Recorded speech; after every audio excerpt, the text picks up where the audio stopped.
Well, I'm looking at the chat. Everybody sounds like they're getting it. So everybody's sound is good. I'm hearing you well. I'm not hearing an echo. All right. Laundry room backdrop. I'm going to be real honest with you, Lee. The acoustics in this laundry room are fucking incredible. You know, we brought in the San Francisco Symphony Orchestra because they wanted to tape here because they were like, this is where we'll get the best album. I mean, you know, Mark Maron interviewed Barack Obama in his garage. So yeah, and proceeded to ask him 0 questions that made him. In his garage is where softballs can be thrown very easily. Yeah, that made Obama even have to pause for a second and go, "Oh, how do I answer this one?" Yeah, it was like this was really helping the machine go, wow, Obama really is a nice guy. No questions about the drone strikes or the Listen, the machine needed a little propping up. All right, it was having a rough time, and you know, just a little, just here you go. Come on, buddy, you can do it. The machine needed a "you can do it." You know, it needed the machine was looking for the cat poster that says "hang in there." Episode 22, pew, pew, pew, pew, where the machine could use a little "you can do it." Well, how was your holidays, buddy? It's going all right so far. Going all right. Yeah, yours? I mean, I'm not sleeping in the laundry room at my parents' house, but I'm doing all right. You know, I can't complain. Whoa. I have a real live adult bedroom that I sleep in. I'm sure you do, buddy. That's what you want to call it. I'm sure it's great. Listen, man, the couch pullout is incredible. I still want to sleep in a bunk bed that's made of 2 rail cars, and that's how I want to do it. I like my feet hanging over the edge. I'm curious. I always said, listen, guys, don't change a thing when from the age of 4, just don't move a stitch. I want all 3,700 stuffed animals where they were. I remember actually, unfortunately, all the childhood stuff is gone. The bed that looked like a race car. I don't know what they did. I don't know who they got to tow that away, but that's gone. You bring a tow truck in for you gotta get a tow truck in here to get that bed. But I do remember this is probably 15 years ago. So I come home and a lot of the bedroom. We lost you. Oh man. Yeah, you cut out. Testing. Is that what happened? If the dryer goes on spin cycle, does it mess with one side? Oh well, if that keeps happening, I can try Wi-Fi instead of Ethernet. But let's keep trying this for a minute. I might have just. You still got me? Yeah, I still got you. That might be just. Yeah, I think that's good. Let me check here. Let me see. All right. Yeah, I talk for a sec. Testing. Check. Continued joking about childhood beds. How did that sound? It sounded great, and we're not gonna. I don't want to edit that out. All right. Well. Yeah, so you're okay. Let me just make sure. Okay. So, other than being at your parents for the holidays, what do we want to discuss first? Talk about this fantastic stimulus plan. Let's get into this amazing stimulus bill. I'll let you go first on it, but I have plenty to add. This could easily, if we really dig into the stimulus bill, this could be the next 3 shows. I think. I mean. I've been talking about the stimulus bill for the last week or 2 on my show. And so Trump signed it yesterday, which is funny to me because he talks tough about the $2,000 thing, which I was like, man, Trump is a jackass. But if he wants to give everybody $2,000, I'm in, I don't care.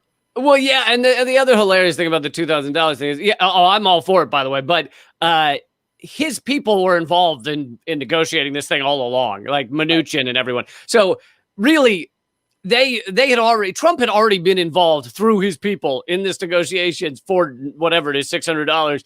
And then he still decided to be like, $600? No, I need 2,000. Why I never? And everyone's like, you fucking knew all along. Right.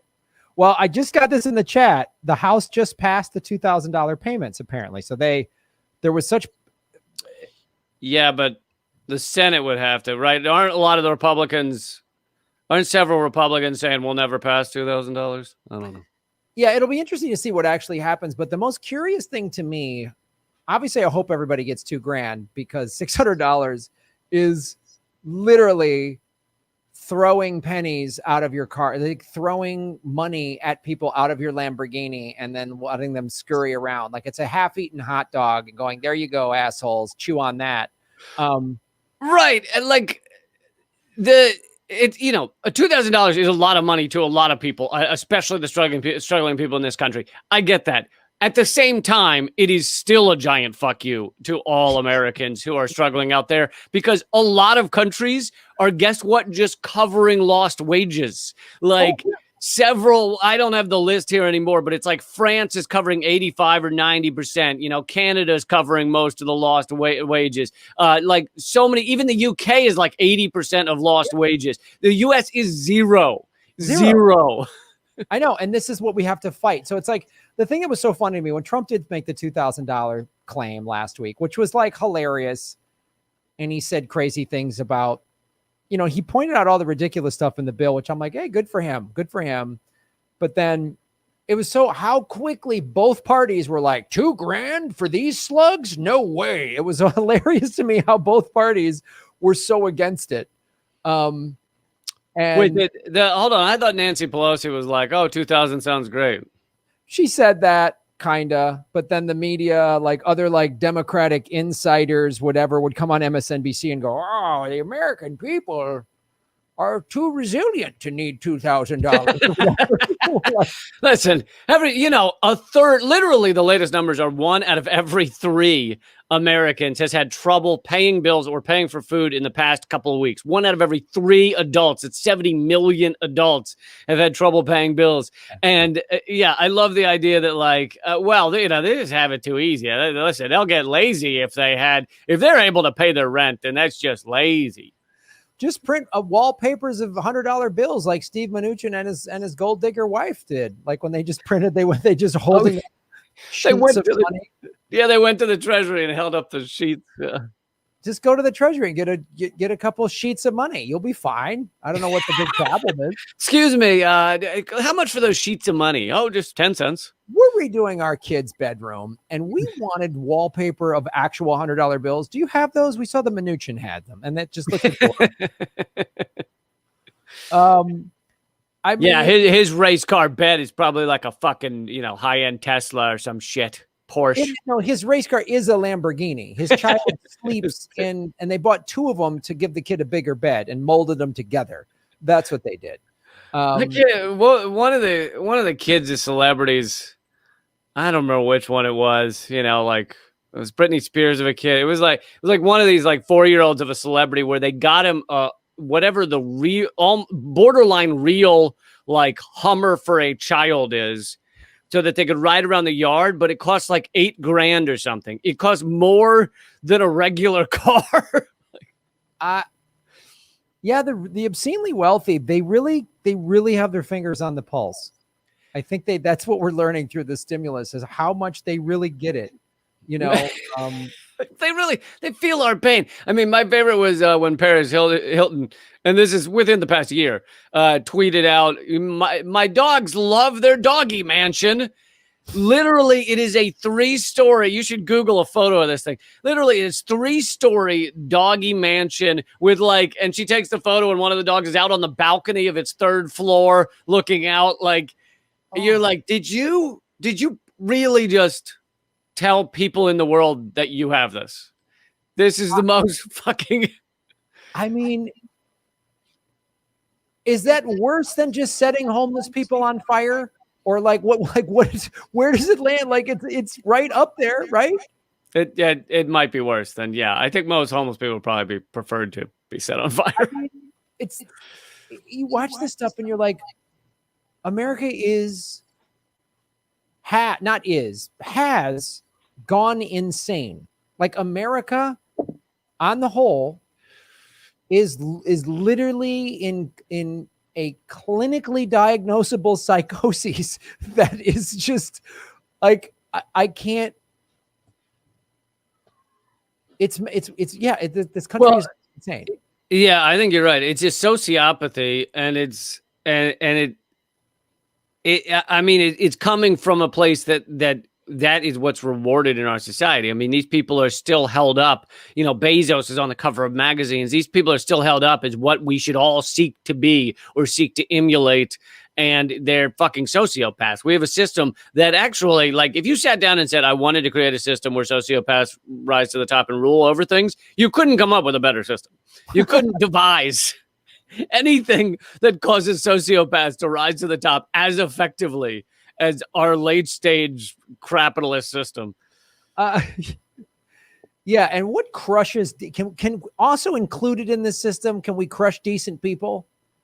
Can we make sure that they get crushed, not just pushed aside or not taken care of, but vehemently crushed, like their dreams, their hopes, activists? Can we crush them? Can we just just suffocate their hope with our sheets of $100 bills that we print for our doggy compounds?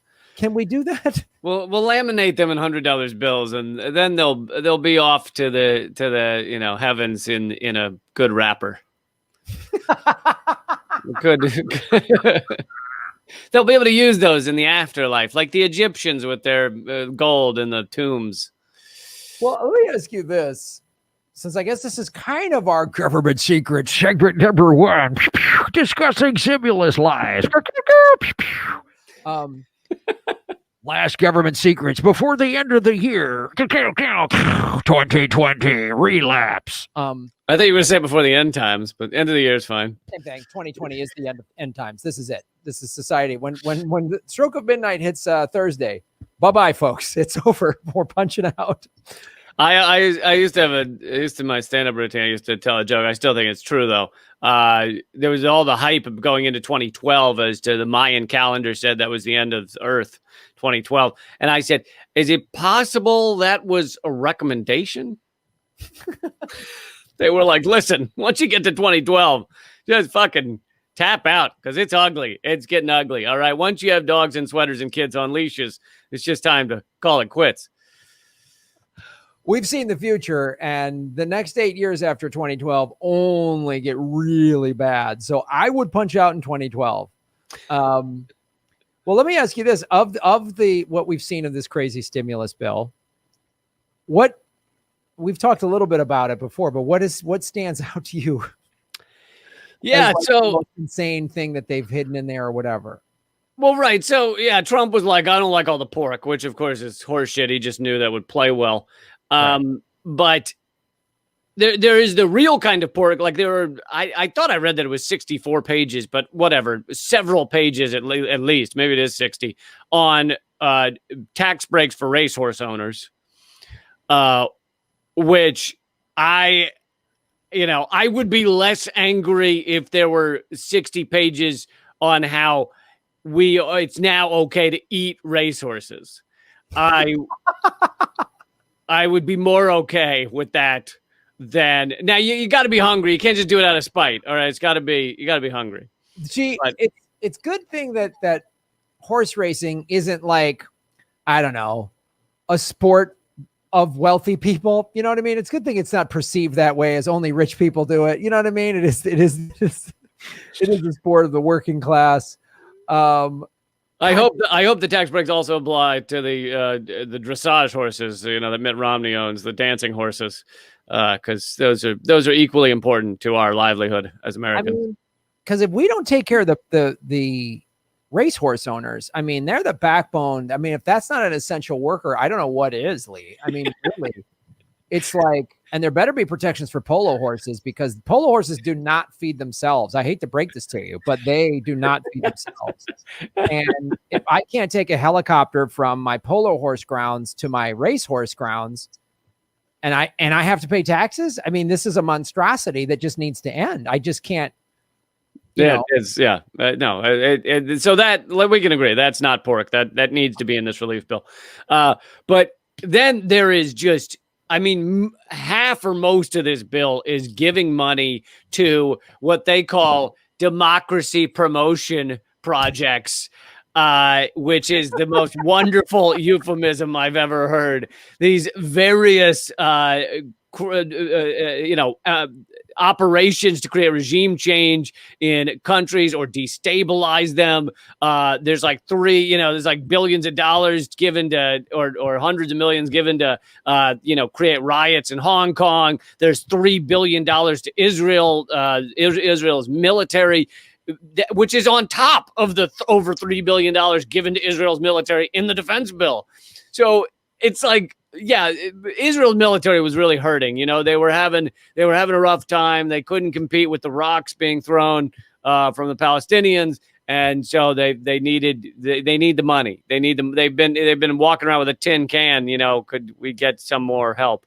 well, Lee, look, we've all seen the video footage of the Israeli army and coincidentally racehorse owners lining up for miles getting food at food banks. We've all seen that footage. So sitting there on the horses in the line. On horses, needing food. I mean, so like we've all seen the footage. So something had to be done. I mean, I really hope in this 5,500 page stimulus bill is some type of provision for yachts, for people that own yachts, because I can only imagine what they're going through right now. Oh, those poor people in yachts, in the yacht, in line with the cars at the food banks, is because they got to get out and push. It doesn't have an engine. I saw a yacht owner who has a helipad, and he was saying he might not be able to afford to keep the helicopter on his yacht. I mean, I don't know what's left. I mean, what kind of a society are we going to have? Yeah. And then how do you hold your head up when you meet your friends or whatever? Like, when you're having the cocktail parties with the 700 bottle of 15-year aged scotch. Like, look, guys, I've had to ground my helicopter for weeks now. What I mean, first of all, there's probably going to be, I mean, this is a sad reality we're going to have to really pay close attention to. There's going to be people probably having to sell the yachts with the helipads for smaller yachts. I mean, now what? We're really going to operate. You're going to look me in the eye and tell me we're supposed to operate as a society with people who have yachts that don't have a helicopter. What a fucking animal. If you have a yacht without a helicopter, you're an animal. You're like a deceased rat. I mean, I don't know. Yeah. Look yourself in the mirror. It's just, what are you going to take public transit out to your yacht? God. I mean, come on. And then there's literally, I posted a photo of it. There's literally yachts where you have smaller boats that park within the yacht. So it was like, I'm sorry to hear you're on rough times. Excuse me while I park this boat inside my boat. Like, I have the Russian dolls of boats. Yeah, exactly. So I know. Again, though, how are they supposed to get out to their yacht in some sort of like dinghy, like a savage refugee or something like that? I mean, they're supposed to have a boat go inside of a boat. Yeah, it's the only way. They tried catapults for a while, but there were a lot of billionaires that would just get splattered on the deck of various ships. So, well, I hope they tested it with a regular person first. Good Lord. They would send 4 or 5 regular people into the side of the ship before they decided it was ready. Right. Well, thank God. I mean, you hose it. The thing that's good about most yachts, you can hose off regular people blood really easy. You just spray it down and it is fantastic. And that's where they need the tax breaks, because hosing down regular blood that you threw in a catapult, that's not free. Blue blood is far thicker. It's far harder to hose off. So yeah, it's really the only way. You got to try it out with poor people. But so yeah, there's a $2,000. Even if these $2,000 checks go through, even if you add that money to the $1,200 from before, you're still talking roughly $11 a day since the beginning of the shutdowns, the beginning of the lockdowns. $11 is what the American people are deserve, while billions are given to democracy promotion campaigns overseas. And of course, I'm sure you've talked about the over $4 trillion funneled to Wall Street.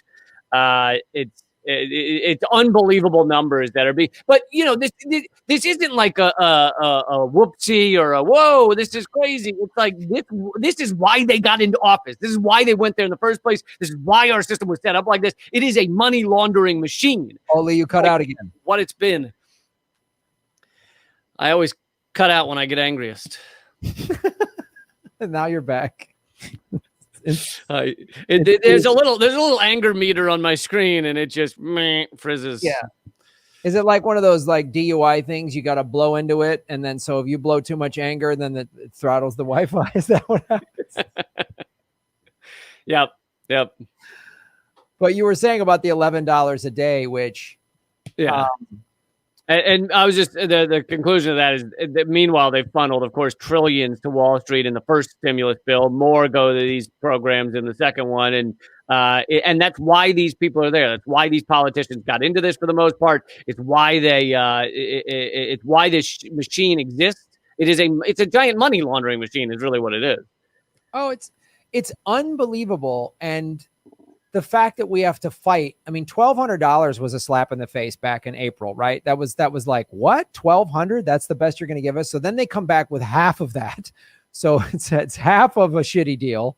And then now there has to be this big fight over 2,000, which 2,000 is better than 600. I'm sure it could help a lot of people, but again, it's nothing. It's $11 a day, especially when you talk about the people who probably are anywhere from 3 to 9 months behind on rent or mortgage. Like, so, I mean, and you have to just like, I know some people, like I just called my mortgage company and said, look, you got to just put a freeze on my mortgage. And some of the mortgage companies said, okay, but just individuals have to kind of fight and claw to make these deals. And then you're talking about, of course, in the stimulus bill, there's not rent. There needs to be rent forgiveness. No, we're just going to push the stay of execution 30 days. So instead of getting evicted, this coming Saturday or whatever, you're going to get evicted, in a month. Right. Because if someone couldn't pay their rent at the beginning of this thing, what are the odds they're then able to pay 8 months, 9 months of back rent all at once? Like $grand. I mean, it's crazy. It's like, so if they're not going to just pay people's rent, and just again that $4.25 trillion they gave Wall Street, that should have just gone to pay everybody's rent, which would make the landlords whole and everybody else. Or like you say, we shouldn't be getting $2,000 right now. We should be getting $5,000 to $6,000. Like that could maybe get knocked down some of the rent, but instead it's like $2,000 at best. Well, and another way you could do this, what some countries have, like Denmark, is you say to corporations, we will, basically bail you out, help you get through this, as long as the money is going to keep all of your employees on. Right. So basically pay your employees and we will give you the money to do it. Instead, they, like with the airlines, they started to do that. They said, keep your employees on and we'll give you the money as long as you keep them till October. So then October comes around and most of those, some of the airlines fired like half their employees or whatever. So it was like, it lasted for a few months. Oh, there's a bunch of examples of companies that got money from the government and still laid people off because we have no regulatory anything. We have nothing. We just give companies, big companies and banks and Wall Street and corporations, we give them whatever they want, and then they're never held accountable. And it's preposterous. I mean, and you've got, what is it? What was the number I heard? 651 people have made over $1 trillion. I mean, this handful of billionaires. Right. You add up the billionaires in the U.S. have added $1 trillion grand total to their wealth. Yeah. To their wealth during the pandemic. Yeah. And we have to fight for $2,000, which is $11 a day, if it happens. And just a quick reminder, folks, if you make $40,000 a year, in order to make $1 trillion, you would need to work for 25 million years. 25 million years. The more you know. Well, that's the thing too. Even people that are like doing well, let's say they make, even a millionaire who, when they hear this, eat the rich and tax them, oh man, they think they're part of the billionaire ruling class, and they're not. And they don't realize how close they are. Like, it's to make 40 grand, you're only 960 grand away from making 40 grand a year. You are $999 million away from becoming a billionaire. So if you right, how different it is. Yeah. You really should associate. If you make $1 million a year, 500 grand, $1 million, somewhere in there, whatever, you should really be fighting for the working class, because you're not that far away from them. I mean, you really aren't. And one big financial wipeout, which some people have had to endure already, guess where you're going to be, you know? Well, and the number of millionaires in America, just millionaires, I'm not talking billionaires, just millionaires. It's, it's like 500,000 or something, which is, still disgusting, but that's a tiny percentage of the number of people in America. So even if the millionaires were like, hey, anything for the rich, give it all to the rich, even if all of them were, none of them understood the plight of anybody having less than $1 million, it's still mean 99.5% of America or whatever, maybe more than that, that should be fighting for an actual sustainable society here. Yeah. It's and they don't it's the stimulus bill, there's provisions for defense contractors. Like you said, there's all these countries that we're giving them money for freedom parades or whatever the fuck we're calling war now. You know what I mean? Just like, like here's money for a democracy cosplay. Oh, that's we're doing a democracy cosplay. But yeah, like $1.3 billion to the Sudan, like all these insane things. And, again, Trump listed them off, which he knows exactly what's in there. He fights for these things. It's just a publicity stunt to tickle his base, get them going. Right. He fights for these things. Republicans fight for these things. Like, they're calling it pork, but they're not really, when they say pork, they're not referring to most of the military expenditure, which is the vast majority of that. Right. That's not what they call pork. They're calling like bridges pork, or like, having, contracts going to a certain state. They're calling that pork, but they're not calling the trillion we spend on military. That's not pork. That's really, we need that. Yeah. That's just the cost of doing business. That's just the cost of throwing these democracy parades all over the world. I mean, that's just, we can't get around that. It's not, God forbid we stop spending that money and stop blowing up the world and give the confetti alone. Oh, the t-shirt cannons. Oh. I mean, they shoot that just like, yay. They just say freedom t-shirts. I mean, those cost money. I mean, the silly string. I mean, it's unbelievable. Yeah. What's going on, dressing up as furries or whatever they're doing. I mean, it's the glow sticks. It's amazing. Yeah. I know it is truly legit. Well, folks, if you're just tuning in, please hit the like button. Also, listen, if you're listening to Government Secrets on iTunes or Spotify or something like that, give it a positive review, give it a 5-star review, share this out, because we're growing the show. This is our 22nd episode, I think. So almost half a year of this. Wow, it is. We started in the summer. It is almost half a year we've been doing this. How do you feel looking back as the year winds down? We've done almost a half a year of Gov Seeks. Worst mistake I ever made.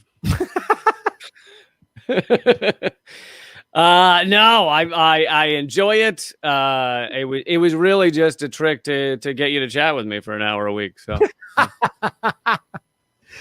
Well, in this day and age, it's like we could just have a fun phone call once a week laughing about all the bullshit. And we're like, why don't we just record it? Here's not what most podcasts are just like, hey, that thing? Like we used to just sit in the green room and fuck around. Let's just do that and record it and put it out there. Yeah, it was. They did that on TV. It was called Tough Crowd, and it was pretty awful.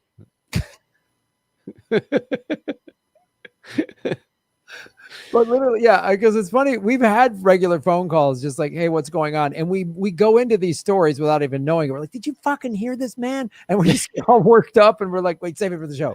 Save it for the show. Save it for the pod. You got to save it for the pod. Save it for the podcast. Well, I want to let's I want to talk about this since unless you have more about this fine stimulus plan you want to discuss.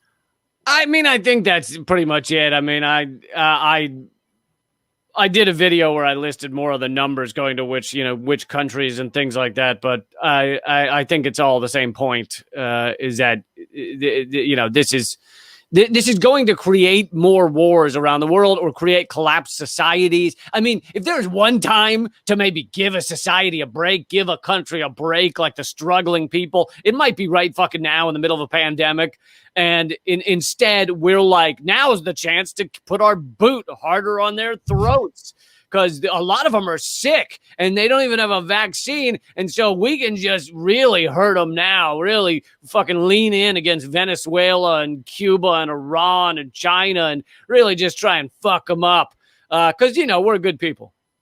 Yeah, it's unbelievable when you read that stimulus bill or parts of that stimulus bill. First of all, it wasn't a mistake that they dropped a 5,500 page bill onto Congress and then said, you got to vote in 3 hours. Yep. That's not that old game. Isn't like, what? How did this happen? And Congress is like, right now, this is when I diddle the intern in the back room. I don't have time to read things. Some lobby group should be flying me to Barbados on a private jet. I don't have time for this sort of nonsense. And so they do that. And then they really have no idea.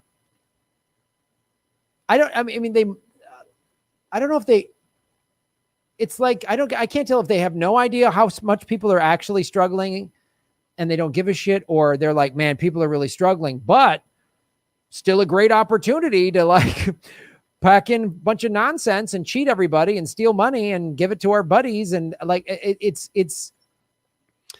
yeah, I mean, it's disaster capitalism, and it's now is a great chance to funnel money to the people who are already rich, because what are Americans going to do about it now? They should just be thankful for their $600, for their $11 a day. They should be thankful for the beer and a half that'll buy them, that'll get them through to the next day. Yeah, I mean, I think most of them know how much people are struggling, but they just don't care. I mean, Trump during this time, I don't think he's succeeded yet, but during this time, Trump has been trying to change the definition of poverty yet again, to decrease the number of people that get food stamps, that get food assistance.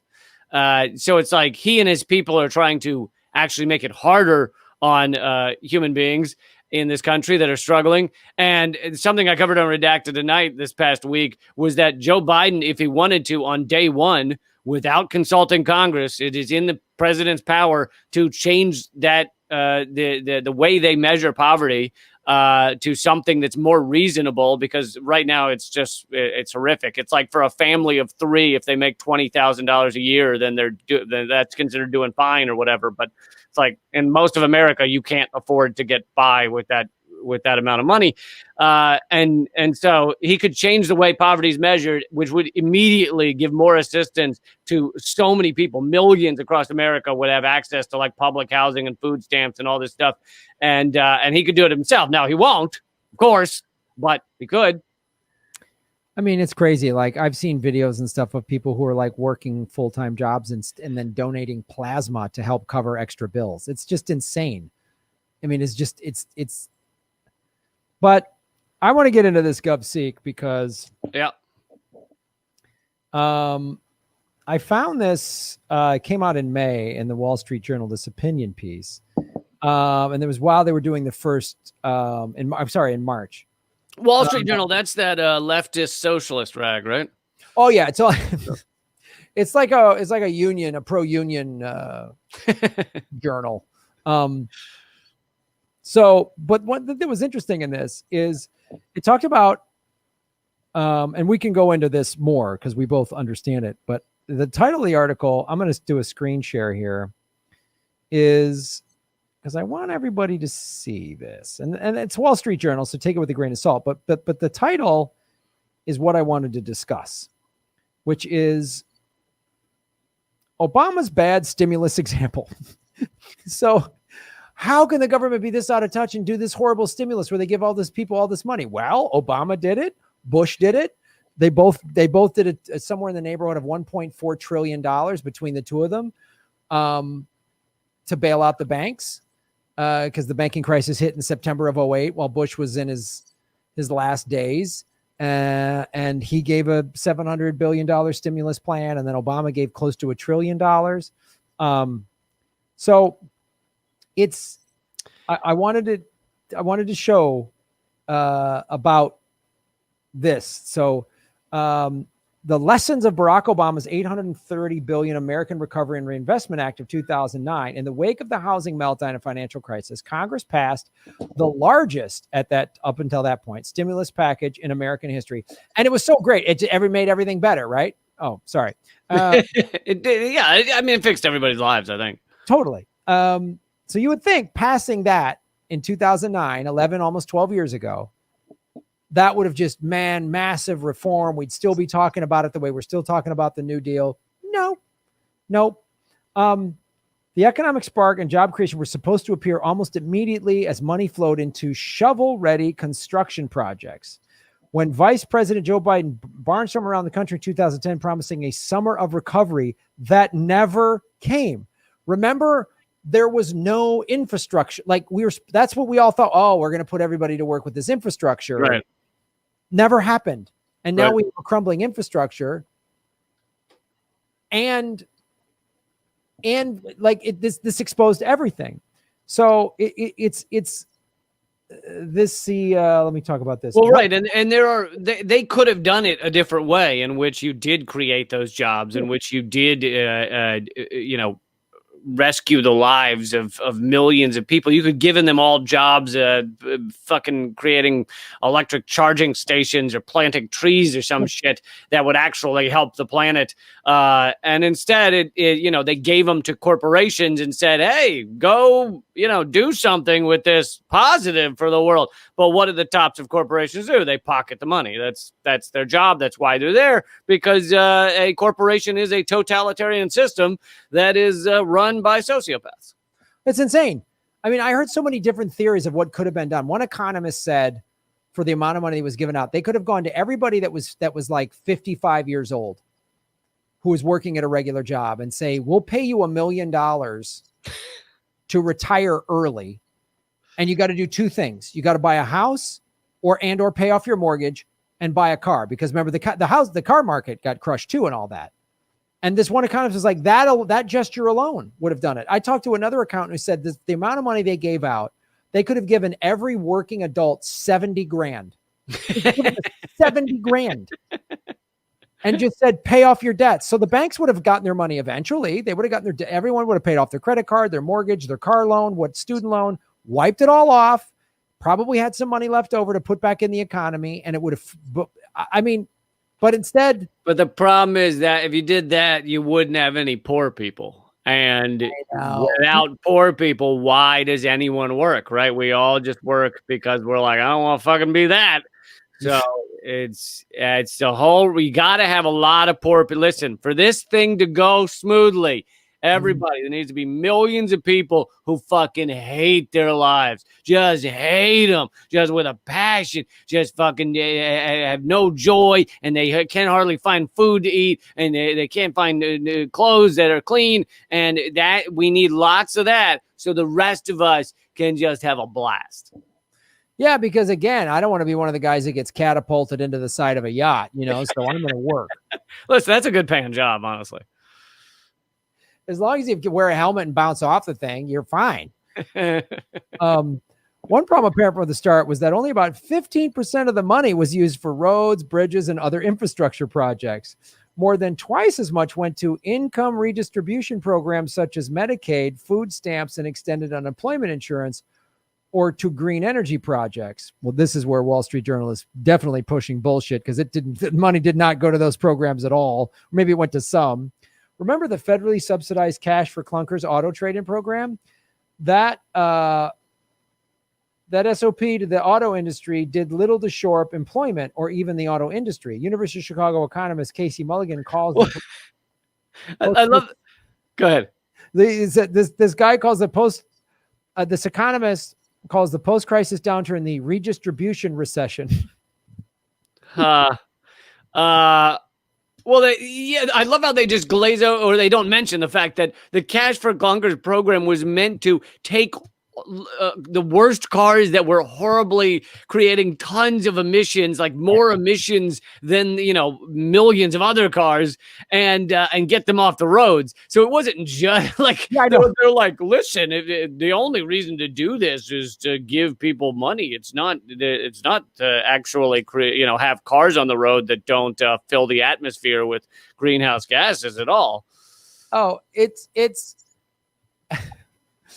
I mean, this article does two things. One, it outlines the many failures of the Obama administration and the stimulus plan, but also then it glosses over so much shit because it is still the Wall Street Journal. So it does have to gloss over. It's saying, and this is the part of the problem with this Wall Street Journal piece is it's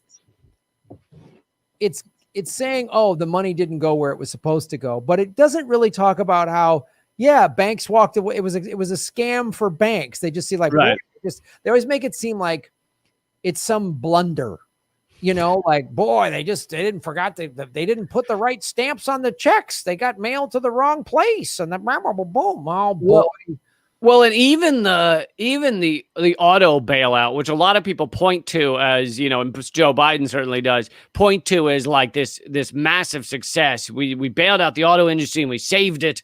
It's like, yes, you did save these massive auto corporations.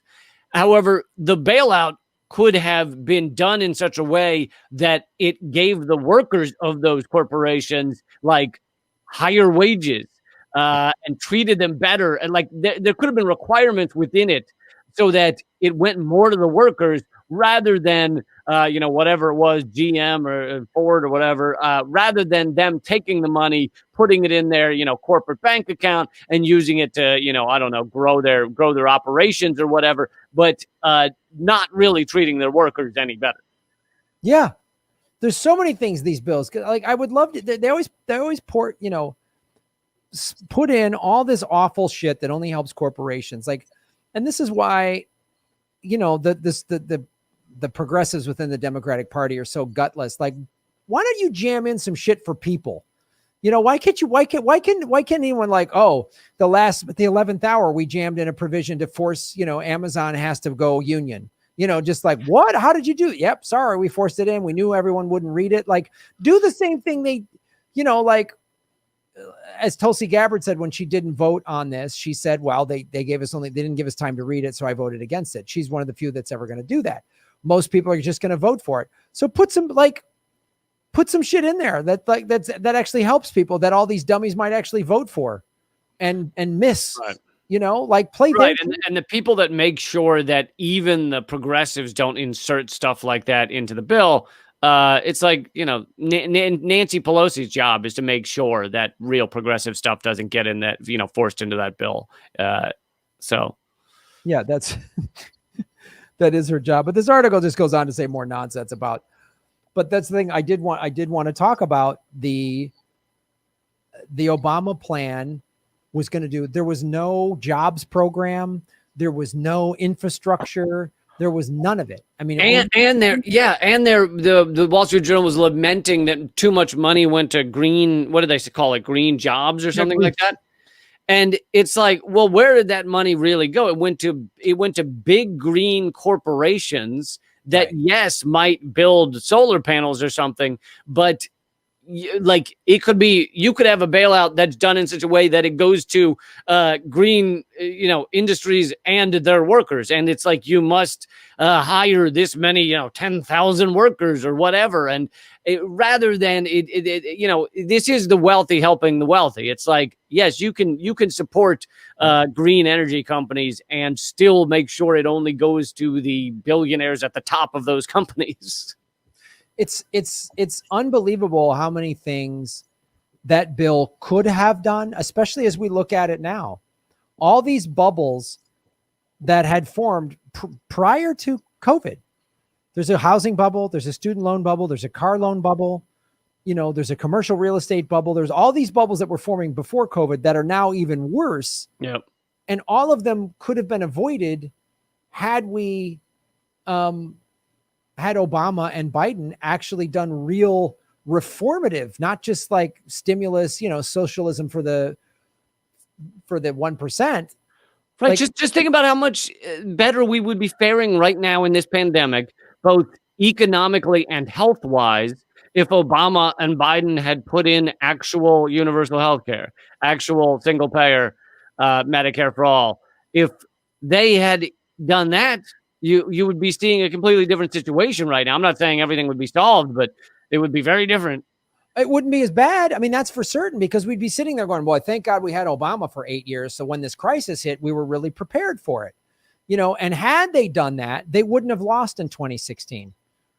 Yeah. I mean, I think a lot of things would have, they would have had a different nominee. It wouldn't have been Hillary. If Obama would have done all these things that we thought he was going to do when he ran on his hope and change and thought, oh, he's going to be like FDR 2.0. Had he, rather than upwards of 6 million foreclosures happened, right? At least. I thought it was even more than that. About 6 million. That's 6 million families, right? That's 6 million people who lost their wealth, their whatever. I lost my home. That was like going to be my retirement. Gone. It's gone. So had they saved all those homes, and they had a jobs plan and an infrastructure, and we're like, boy, everything's like, we look around our country 10 years later and go, boy, there's solar panels everywhere. There's green energy. There's very few homeless. We would be sitting here when the pandemic would be like, wow, it's bad, but everybody's doing okay. Everyone's got free healthcare, like you were saying. We could point to all these things and go, yeah, that's all because of Obama. And now, one of the reasons this country is so awful, we can point to them and say, yeah, it's part of Obama. It's the whole system is broken. I mean, it's and with those foreclosures, those millions of foreclosures, I think people need to realize when they talk about that. I mean, and the foreclosures that will happen now, and the evictions that will happen now, that they love to say, oh, the people protesting, someone breaks a window, that's right, violence, right? Someone broke a window, it's violence. Look at how violent they're being. It's like, okay, fine if you want to call that violence, but you also have to call stealing someone's home and evicting them, that's violence too. It is for that family, it's the equivalent of setting their house on fire. I mean, they're not going to have access to their house anymore. So what's the fucking difference? It is the banks going around and basically setting fire to everybody's homes that they're stealing. So that is a form of violence by the fascist state to take people's homes. And it's like, all right, well, if you want to call that violence, then you got to call this violence too. All right. This is a form of violence by the big banks who, with most of these scenarios, trick people into, these subprime bullshit variable rate mortgages, preyed on people because people aren't lawyers and don't read 10,000 page documents or whatever the fuck. And they knew they were doing it and they did it anyway. And then they went and gambled with those on Wall Street. And so it is just straight up violence against people to steal their homes. And of course, when you foreclose on something, foreclose on someone's home, the ramifications of that ripple throughout society. Like you were talking about your retirement, but also, people get divorced because they get kicked out of their house. People lose lose touch with their children and things like that because they get kicked out of their house. There's suicides because people have their house and their savings taken away. 25,000 suicides are estimated to have been connected to the mortgage crisis, and that's probably a low count. So yeah, I mean, it is. It's straight up violence. I mean, dude, I got divorced, and I can't blame it all on my foreclosure, but it certainly didn't help. I mean, half foreclosure, half cocktail waitress in Miami. But no, it wasn't that. I'm kidding. But also, you want to talk about violence? Like, what's more violent? Somebody smashing out a window at a protest, or pulling down a Christopher Columbus statue, or somebody's family member dying because they didn't have health care, a hospital turning them away. Tell me that's not violent. That's not a violent fuck you. That's like, you're going to die. We can't make money from you, so we don't care if you die. Tell me about that violence. This society this government perpetuates violence against its own citizens on a daily in all of these economic reasons that we're discussing. It's unbelievable. So it's just preposterous.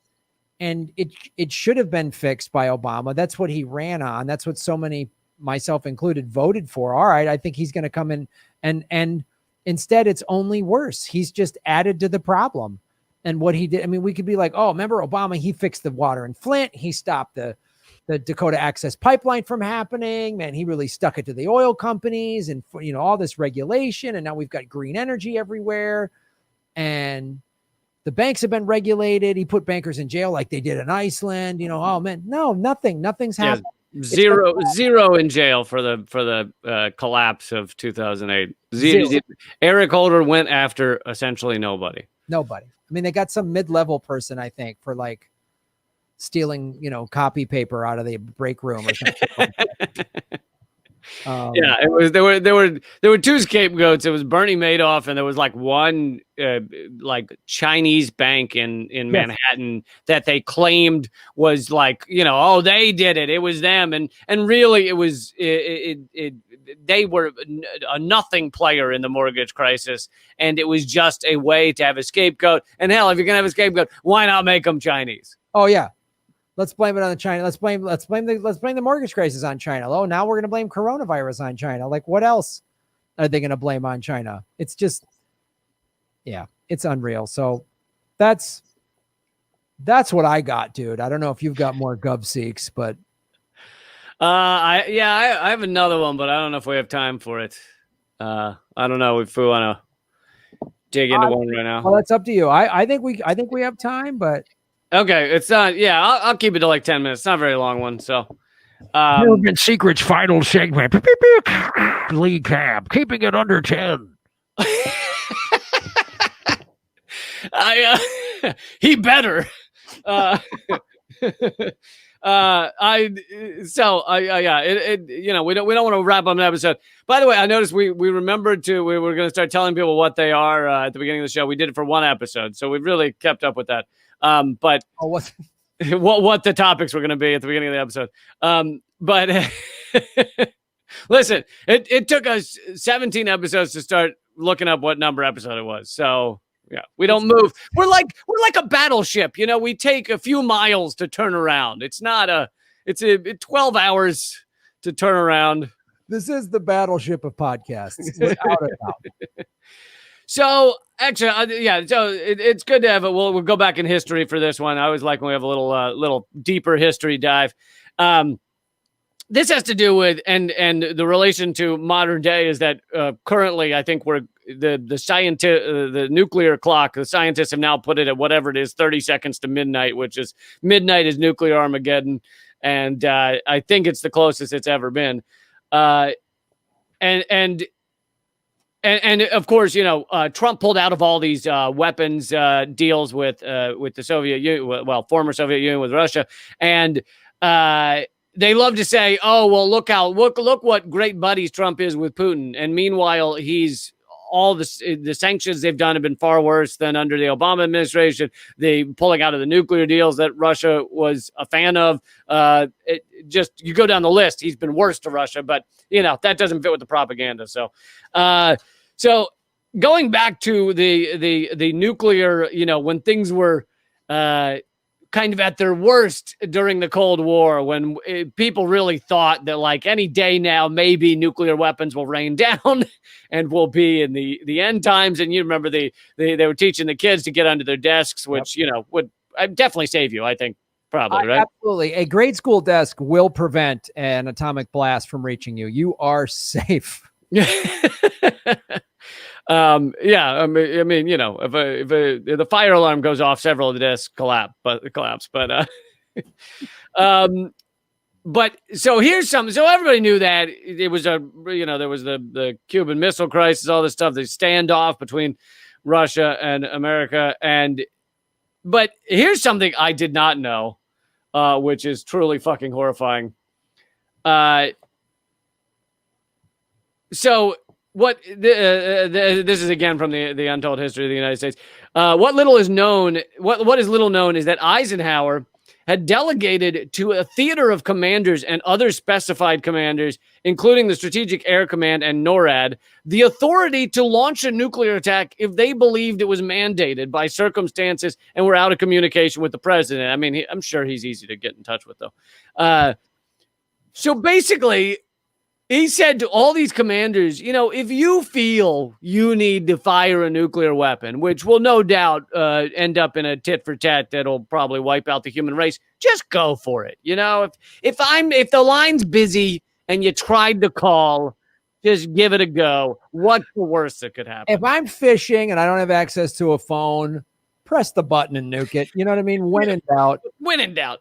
But it gets even better. With Eisenhower's approval, some of the theater commanders had in turn delegated their authority to lower commanders under similar circumstances. Hey, if I can't get in touch with Eisenhower, I'm supposed to fire a nuke. Listen, you're below me. If you can't get in touch with me, you fire a nuke. And this subdelegation included commanders of numbered air forces, fleets, and navies. Thus, there were dozens of fingers on the triggers, if not more. According to Daniel Ellsberg, who at the time was an analyst for RAND, he discovered some of these dangerous circumstances for control of nuclear weapons at the Pentagon. And he said it was a doomsday machine on a hair trigger with delegation down the ranks. And there were also, and it gets even better, as if that wasn't good enough, there were also no locks on a lot of nuclear weapons, meaning that even more people without authority could have had access to launching these nuclear weapons, nuclear attacks. And during the next decade, they started, the 50s and 60s, they started putting locks on these nuclear weapons so that at least you had to be one of the people that had access to it to fire nuclear weapons. But so like one of those bike shares in the cities, but like nukes. Yeah. It's like that with nukes. Yeah. But no locks were put on submarine nuclear missiles until the 1980s. Into the 80s, a submarine commander could still just choose to fire a nuclear weapon, which many thought would result in kind of like the end of humanity. Not terrifying at all, Lee. Just really makes me sleep well at night knowing that our leaders really are thinking big. They're smart people. They're not sociopath wingbirds. I mean, literally, like, so Dr. Strangelove, I guess, was a documentary then? Totally a documentary. Totally a documentary.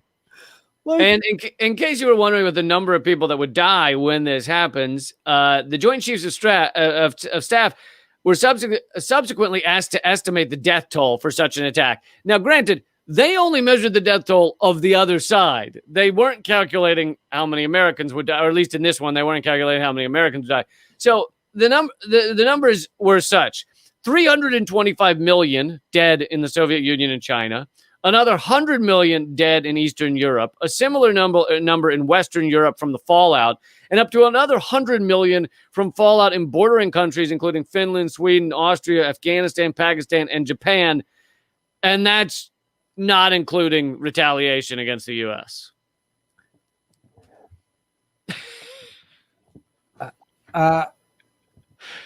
So they like, and throughout all of this, it seems like there weren't many people going like, are you fucking out of your mind? How about if this is the end result, we should just get rid of our nuclear weapons, because even if they fire theirs at us and we can't fire back, it's still better than everyone dying. Like, I mean, the reality is, like, if any of these warheads are detonated, we're probably going to, even one of them is detonated, we're going to have a nuclear winter, and life on Earth will eventually get extinguished anyway, let alone a multiple strike. If any of these, I mean, they're like 100 times as powerful as Hiroshima. So yeah, we shouldn't have thousands of times more powerful. Okay, yeah. Great. Thousands of times more powerful. sorry to put you down there, Graham. Thank you. That makes me rest easy. So if one of them is detonated, it's over. So this, like, we're going to retaliate. No, it's already done. So let's just get rid of all of them and stop living like short-sighted psychopaths. Yeah. Literally want to eat their own heart because they're hungry. Like, how fucking dumb is the human race? And specifically Americans. Like, how dumb is the American brand of human. Like that species of human is the dumbest? Or just I knew about the like hiding under the desk stuff, but here's the last thing I'll go into. I didn't realize that literally there were. Well, I'll just read this part. To an outside observer, it might have seemed that the Americans had taken leave of their senses in the summer and fall of 1961 as the nation conducted an extended conversation about the ethics of killing friends and neighbors in order to protect the sanity and security and limited resource in one's home fallout shelter. In August, and these are mainstream outlets. In August, Time magazine published an article titled "Gun Thy Neighbor," which quoted one Chicago suburbanite saying they were going to mount a machine gun on their fallout shelter, their personal fallout shelter, to keep the neighbors out if the bomb falls. Quote, I'm deadly serious about this. If the stupid American public will not do what they need to save themselves, I'm not going to run the risk of not being able to use the shelter I've taken to the trouble to provide to save my own family. Literally, there were like articles about how, listen, have a gun with you in your personal fallout shelter so you can kill your friends and neighbors who try and get in to your shelter. Because I'm proud to be an American, or at least I know I'm free. Yeah, America's not a sick society at all. None of this is weird or abnormal or psychotic or violent or crazy. This is one of the few government secrets that literally was in the mainstream media, and it certainly was not a secret then. But I feel like it's forgetting our history makes it, it becomes a secret. Oh, it is. That's what America. We have a historical recollection that lasts about 14 minutes.